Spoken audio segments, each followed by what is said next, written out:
엄마, 제발 한 번만 부끄럽지 않게 엄마 역할 한 번이라도 좀 해줘. 결혼하고 싶은 사람이 있는데 그 사람이 엄마를 만나보고 싶어 한단 말이야. 근데 이 꼴을 보면 대체 뭐라 생각하겠어? 부탁하는데, 제발 정상인처럼 연기라도 좀 해봐. 내 결혼 파탄 낼 생각 아니면 제발 좀. 속상한 맘에 질러댔는데 엄마는 저한테 항상 그랬던 것처럼 웃으며 제 손을 잡고 말했습니다.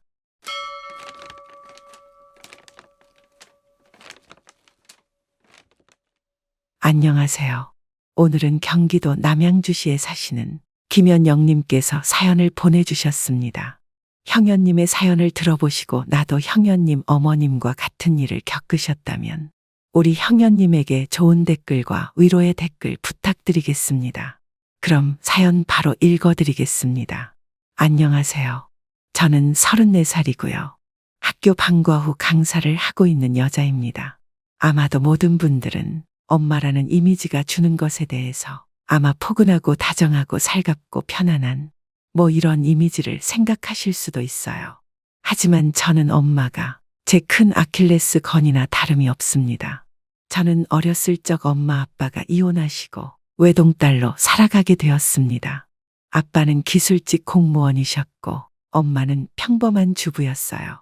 아빠는 7남매 중 장남으로 가난한 집 아들인 반면 저희 엄마는 교수인 할아버지와 교사인 할머니 사이에 외동딸로 태어나 남부럽지 않게 살았던 딸이었습니다. 엄마와 아빠는 운명처럼 만났고 외할머니 할아버지가 굳이 반대하는 결혼을 했어요.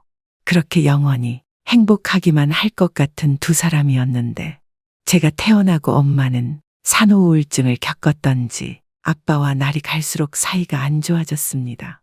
어렸을 적에 기억하기로는 엄마 아빠가 다정했던 적이 없었던 것 같아요. 아빠가 절 예뻐하는 걸 늘 못마땅해 하셨고 저한테 아빠에 대해 흉을 보기 시작했습니다. 저는 자연스럽게 아빠에게서 멀어졌고 엄마는 늘 절 데리고 외갓집에 간 후 머무는 시간이 점차 길어지기 시작했어요. 하지만 머지않아 할아버지가 돌아가시게 되면서 가세가 기울기 시작했고 그토록 믿고 의지했던 친정이 무너지기 시작했습니다. 엄마의 우울증은 더 심해졌고 엎친 데 덮친 격으로 기어코 아빠와는 이혼하시게 되었어요. 당시 제 나이 8살이었고 아빠가 마지막으로 엄마한테 법원에서 나오며 했던 말이 떠오릅니다. 현영이 잘 키워 현영 엄마. 현영이 없으면 못 살 거라는 거. 내가 누구보다 잘 알아서 포기하는 거야. 현영이 주는 대신 우울증 치료 잘 받고. 고양이 쥐 생각해주네요. 당신 나중에 재혼하는데 현영이 방해될까봐 그러는 거잖아.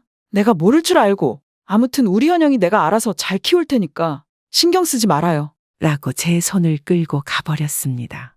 그렇게 말씀하시는 엄마의 목소리가 참 많이 떨리고 있는 게 느껴져서 엄마 속상할까봐 되돌아서 아빠 얼굴을 참아 볼 수가 없었습니다.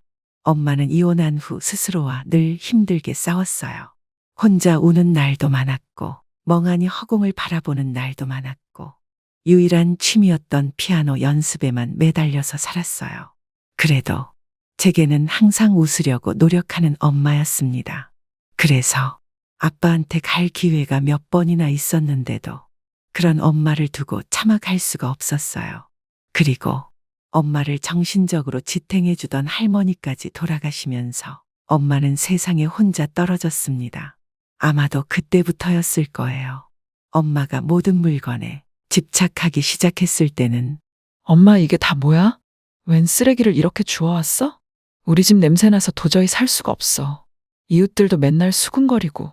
대체 어쩌려고 그래? 제 나이 그때 고작 중학생 15살 정도 되었을 거예요. 할머니 할아버지는 생전 모든 재산을 사회에 환원하셨는데 엄마에게 준 재산은 모든 가족이 행복하게 살았던 50평남짓한 집 한 채였습니다. 그런데 50평이나 되는 집이 어느 순간 발 디딜 새 없이 좁아져 가고 있었어요.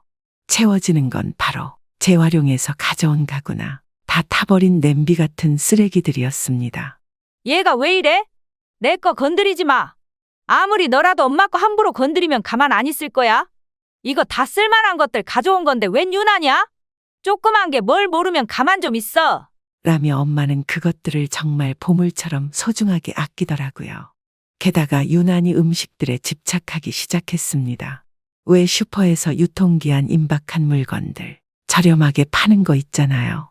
그런 것들만 보이면 죄다 사와서 베란다에 늘어났어요. 가끔 냉동식품을 사기도 했는데 냉동고를 하나 더 마련했는데도 다 집어넣지를 못해 베란다에 녹였다 얼렸다를 반복하면서 썩혔습니다. 집안에선 악취가 풍겼고 벌레들과 곰팡이들의 아지트가 되기 시작했어요. 이웃에게서 민원이 얼마나 많이 들어왔는지 몰라요. 심지어 방송사에서도 몇 번 연락이 왔어요. 제보받았다고 인터뷰를 요구하는데 정말로 학교에 얼굴 들고 못 다닐 것 같아 무조건 엄마한테 찍지 말라고 했습니다. 쓰레기 더미에서 간신히 제 방 한 칸은 지킨 채 살아갔지만 정말 그런 환경에서 너무 살아가기가 힘들더라고요. 향기 좋은 유연제도 넣고 항상 빨래를 했는데도 집안 악취가 배었는지 친구들이 절 슬슬 피했습니다. 하지만 그래도 전 그런 엄마를 놓을 수 없었어요. 엄마는 저 아니면 정말 아무도 곁에 없었거든요. 그 흔한 형제들 하나 없어서 엄마는 외로워하며 종교에 의지하기도 했습니다. 시간이 흘러 대학을 갔는데 학교와 집 사이가 멀어서 기숙사에 들어가 살았어요. 제가 제법 똘똘한 편이라 장학금도 받아서 공부했고 그 와중에 멋진 남자친구와 연애도 하게 되었습니다. 하루하루가 설레고 행복한 날들을 놓치기 싫었어요. 그러다 우연찮게 남자친구 부모님을 뵙게 되었는데 참 평범하고 좋은 가족이더라고요. 우리 엄마도 평범했음 좋았을걸. 남들과 똑같이 사는 평범이라는 게 왜 이렇게 난 힘든 건지 알 수가 없었습니다. 참, 나도 언제 한번 너희 가족 뵙고 싶은데. 어머니는 뭐 좋아하셔? 명절도 얼마 안 남았는데. 한번 찾아뵈서 인사드림 좋을 것 같은데. 됐어. 우리가 뭐 결혼한 사이도 아니고 우리 엄마한테 맘만 전해줄게. 라면서 남자친구에게 핑계대며 엄마와 집을 숨겼습니다. 남자친구가 저희 집과 엄마를 본다고 생각하니 생각만 해도 아찔하더라고요. 그렇게 몇 번 부모님의 얘기가 나왔지만 기가 막힌 핑계로 피해갔고 어느 순간 저는 남자친구와 이별하게 되었습니다. 곧 졸업하고 취업 준비에 슬퍼할 틈 없이 공부했어요. 다시 엄마 집에 돌아가려 했지만 엄두가 안 나더라고요. 취업에 성공하게 되면서 저는 바쁜 일상 속에 점차 집과 엄마하고 멀어지게 되었고 회사 동료 소개로 두 번째 남자친구를 만나게 되었습니다. 하지만 두 번째도 부모님 얘기가 나올 때마다 주눅들게 되면서 피했고 이별 후 세 번째 남자친구를 만났을 때도 부모님의 얘기를 자연스럽게 자꾸만 숨기게 될수록 엄마는 제 아킬레스건이 되었습니다. 항상 그랬던 것 같아요. 잘 지내다가 부모님 얘기가 나오면서 시들해지고 결국 이별 통보까지 해버리는 버릇은 절 점차 지치게 만들었습니다. 어차피 부모님 얘기 나오면 또 헤어질걸 라는 생각에 처음 만났을 때부터 제대로 마음을 주지 못하게 되었어요. 전 한 살 한 살 나이를 먹게 되었고 30살을 넘기게 되었어요. 그런데 어느 날 고모에게 전화가 왔습니다. 현영아, 너 좋은 사람 한번 만나보는 건 어떻겠니? 고모 친구 아들인데? 사람이 너무 괜찮아. 지금 미국 텍사스 회사에서 근무하는데 연봉도 높고 잠깐 나왔다고 하더라고. 저는 알겠다고 하며 별 기대 없이 나가게 되었는데 세상에 고모 말 맞다나 능력도 좋고 사람도 너무 괜찮고 훈훈한 외모를 가진 그 사람이 제게는 너무 과분하더라고요.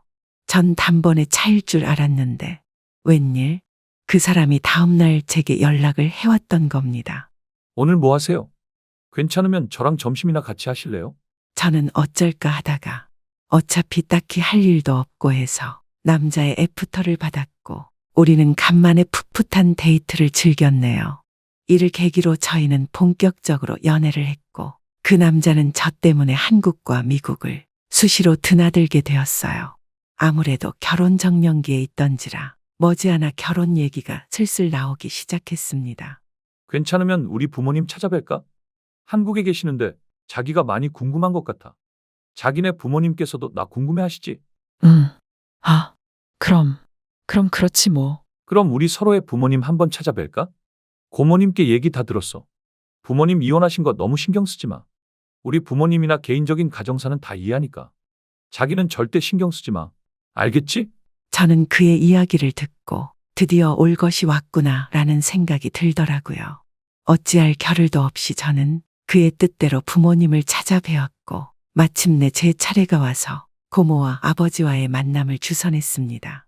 아버지는 그때 재혼 상태였고 처음 본 새엄마라는 사람과 같이 나왔더라고요.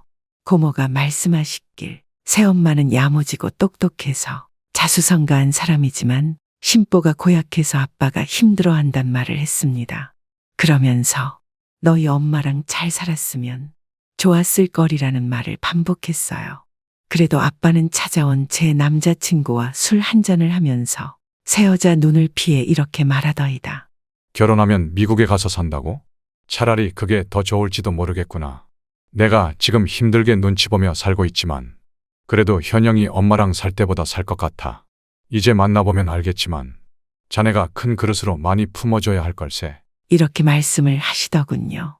제 남자친구는 자꾸만 엄마에 대해 숨기려고 하는 태도와 아빠가 여운을 남긴 묘한 태도에 엄마에 대해 캐묻더라고요. 하지만 아무도 입을 여는 사람은 없었습니다.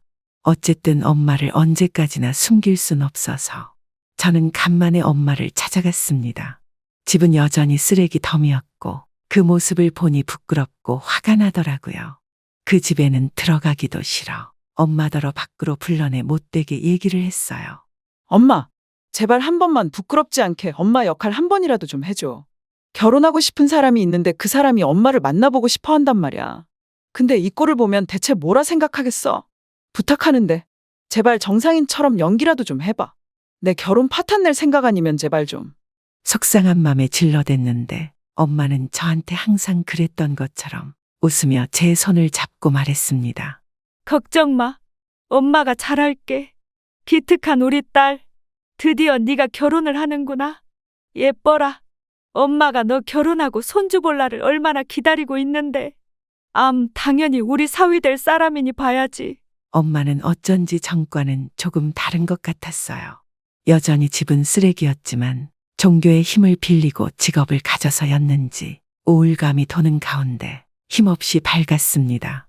엄마의 손을 보니 거칠거칠하고 굳은 살이 다 배어있는 게 마음이 아파 대체 어떤 일을 하냐고 했더니 그냥 엄마가 알아서 일한다고 하는 말로 돌렸습니다.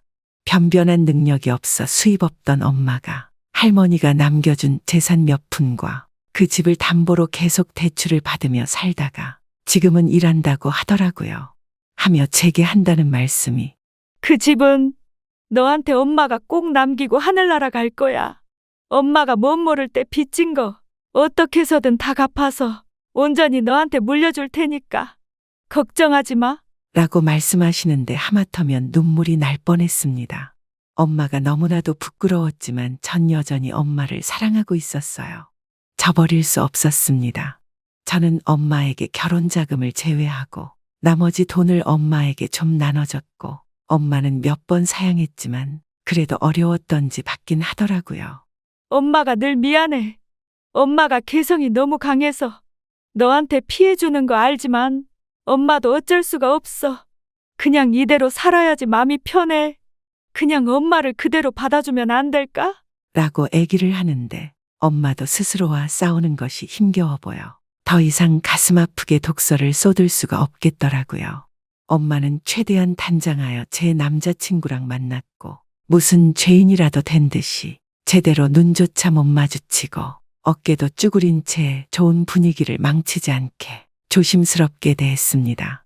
한때는 부잣집 집안 좋은 외동딸로 태어나 온갖 귀한 대접받으며 살아간 엄마가 왜 언제부터 이렇게 인생이 꼬이기 시작한 건지 같은 여자로서 사람으로서 마음이 아팠습니다. 예비 신랑은 저희 엄마에게 좋게 말씀하시더라고요. 어머님 이제 현영이는 제가 지켜줄게요. 아무 걱정 마시고 잘 사세요. 저희가 비록 미국에 가서 살긴 하지만 요즘 영상통화며 뭐며 잘 되어 있잖아요. 한국에 자주 나오도록 할 테니까 너무 서운해 마세요. 미국? 미국이라니? 그게 무슨 소리예요? 아차, 신랑한테 미리 언질 한다는 것을 잊은 걸 그제서야 알았습니다. 엄마한테 굳이 제가 결혼 후 미국에 간단 말을 하진 않았거든요. 신랑은 자초지종을 설명했고 엄마는 점점 표정이 굳어지기 시작하더니 고개를 젓고 예비 신랑과 절 붙잡으며 소리치더라고요. 안 돼, 안 돼. 우리 현영이는 절대로 데려가면 안 돼? 현영이 너 미국에 가서 어떻게 살려고? 미국에 가서 산다 하면 이 결혼은 절대 안 되네. 현영이 너도 그래. 어떻게 엄마 혼자 뻔히 있는 걸 알면서 결혼해서 미국에서 살려고 하는데? 왜 이렇게 이기적이야? 하고 예비 신랑과 제 얘기는 들으려고도 하지 않은 채 자리를 벗어나려고 했습니다. 예비 신랑에게 나중에 연락하겠다 해놓고선 전 엄마를 뒤쫓아 나왔고 다시 엄마를 설득했습니다. 엄마 나 이 사람과 평생을 함께 하고 싶어. 미국에 가도 자주 한국에 나와. 들를 거고 나중에 한국으로 들어올 수도 있고 한국에서도 대학 다니느라 떨어졌었잖아. 미국이라고 뭐가 다른데? 그래도 한국이랑 미국이랑 다르잖아. 제발 가지마, 현영아. 엄마는 너 없으면 안 돼. 엄마 살면 얼마나 살겠니? 그냥 결혼 안 하면 안 되니? 네가 원하는 대로 엄마 다 고쳐서 살 테니까 엄마랑 같이 살자. 재산 다 주고 그럴 테니까 엄마 버리지 마. 엄마 왜 이렇게 이기적이야? 내 결혼은 엄마 버리고 말고의 문제가 아니잖아. 그럼 내 인생은? 난 그럼 평생 엄마 뒤치다꺼리하며 그렇게 살라고. 현영아, 엄마 욕심인 거 알아? 근데 너 없으면 이 세상을 살 의미가 없어져. 엄마랑 잘 살면 하늘에서 분명 복 주실 거야. 엄마 눈 감고서도 좋은 사람 주실 테니까. 그때 결혼하면 안 되는 거야? 엄마의 극도의 이기심에 정말 기가 막히고 소름이 돋을 지경이었어요. 어떻게 자신의 인생 때문에 딸을 발목 잡을 생각을 했던 건지 모르겠어요. 제가 시집 가버리면 혼자 남겨질 엄마 심정은 이해하지만 그렇다고 제 인생까지 곁에 묶어둘 생각을 하는 엄마가 너무나 싫었어요. 엄마랑 한바탕 하고 집을 나온 뒤 얼마 지나지 않아 고모한테 연락이 왔더라고요. 현영아, 너희 엄마 나한테 전화 왔었어. 처음엔 날 원망하면서 왜 미국에 있는 사람을 소개시켜줬냐고 하다가 울며불며 제발 현영이 떠나가지 말게끔 도와달라고 하는데 너희 엄마 대체 왜 그러는지 모르겠다. 어릴 적부터 작은 몸으로 말만 한 애 업고 다니면서 집착하더니 아주 딸 신세를 망치려고 작정을 했어. 그러니 오빠랑 이혼하고 그 모양 그 꼴로 살지. 자식 인생에 도움도 안 되고 성격도 이상한 네 엄마 곁에 있다가 너도 인생 끝장난다. 씩씩거리며 말하는 고모의 말에 저는 집으로 돌아와서 아주 오랜 생각을 했습니다. 남자친구는 저를 놓치지 않고 싶었던지 전화를 하며 제게 안심을 주려고 노력했고 어머니 관련된 일은 모른 척 넘어갈 테니까 내 맘만 굳건하다면 결혼해서 떠나자고 했습니다.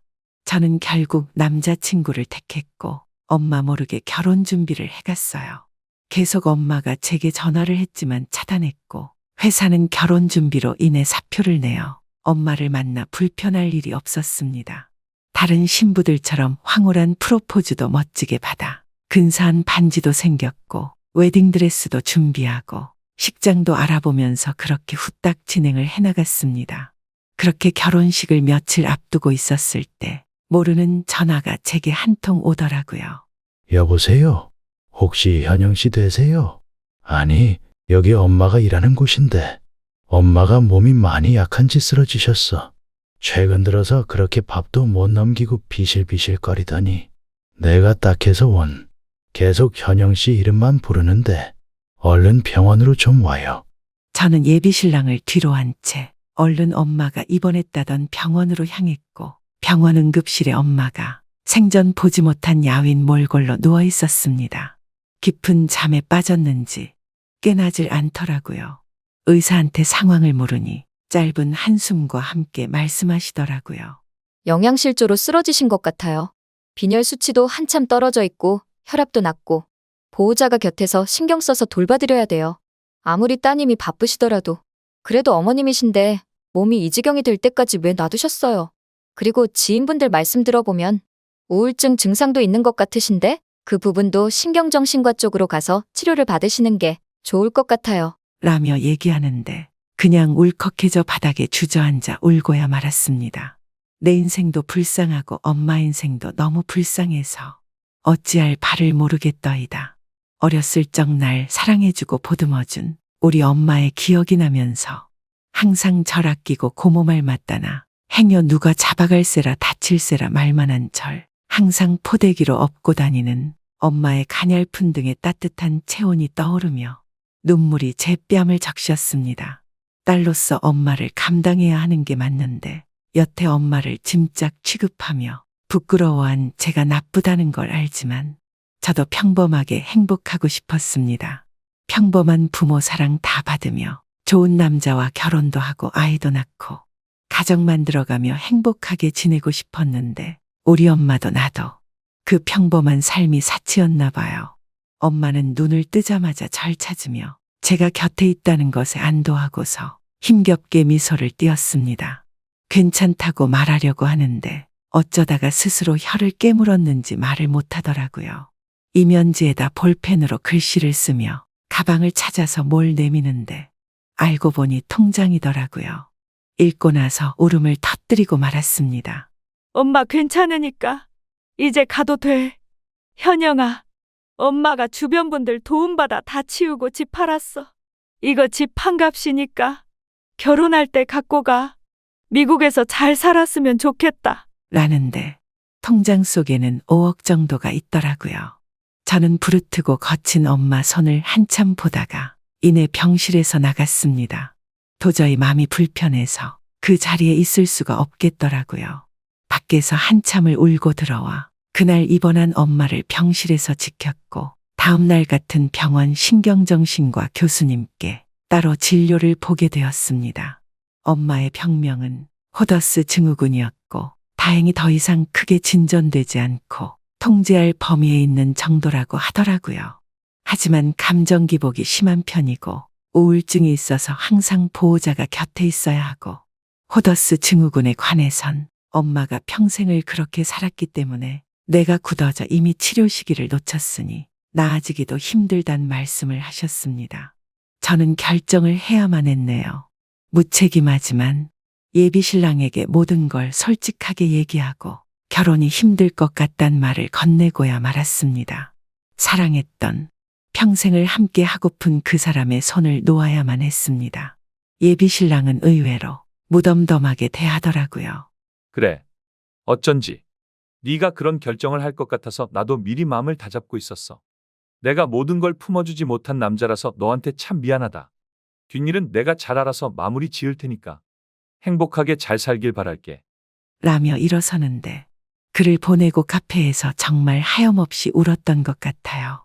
결혼을 깬 건 저였는데 예비 신랑이 깬 것처럼 해서 결혼식 준비에 들어간 비용과 의약금마저 예비 신랑이 다 마무리 지었습니다.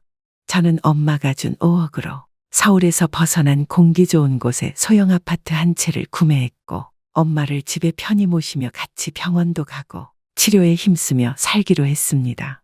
엄마는 저와의 약속을 지키기 위해 노력을 하는 것 같았지만 깨끗한 집에서 사는 것이 무척이나 불안해 보였어요.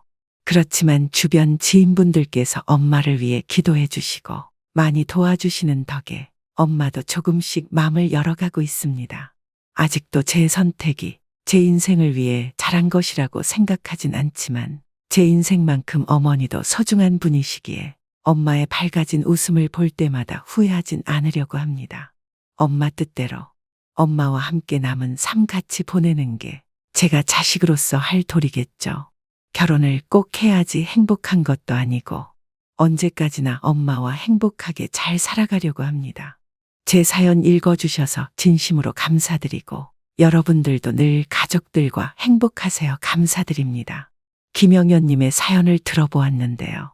결국 자신의 삶보다는 어머니와의 행복한 삶을 선택한 현영님의 용기에 박수를 보내드리고 싶습니다.